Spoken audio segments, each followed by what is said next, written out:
Donaire versus Inoue 2 is in the works for April in Japan, and this is what I've been asking for a while. It gets us closer to undisputed at 118, which is what we want. We always want undisputed in a division because it's undisputed. This is our guy in the division. This is the single guy who has every single belt that matters in the trophy case, in his trophy case.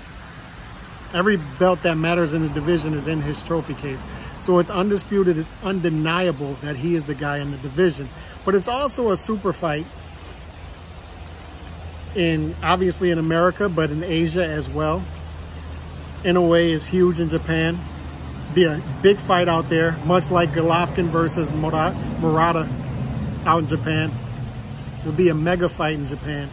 Inoue, obviously the biggest thing going in Japan. And then for him to face a guy in Donaire who is first ballot Hall of Famer. A guy who will be a first ballot Hall of Famer when his time comes.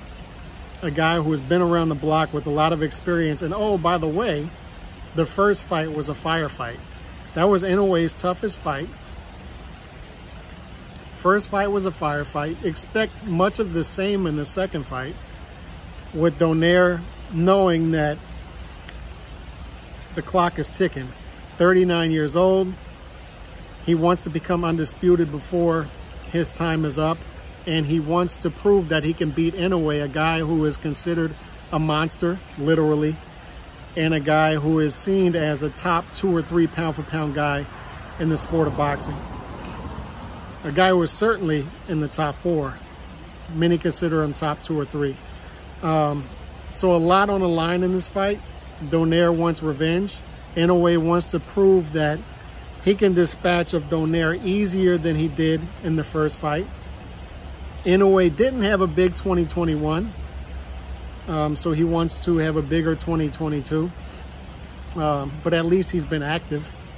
You can say that for him at least. But just an all-around great fight in the rematch between Donaire and Inoue. Hopefully this fight gets to the finish line, gets made, and we can get this fight in April in Japan, because what a big fight it would be out there, and what a big fight it would be here in the States as well. And it's always good to have one of the top pound-for-pound fighters in the sport fighting. It's also good to have a guy who's going to be a first ballot Hall of Famer in Donaire fighting as well. So all around, nothing bad about this. I saw some people saying I'm not excited about the rematch because I feel like Inoue is going to dispatch of Donaire easily in the second fight. But if we're being honest, Inoue can do that pretty much with anybody.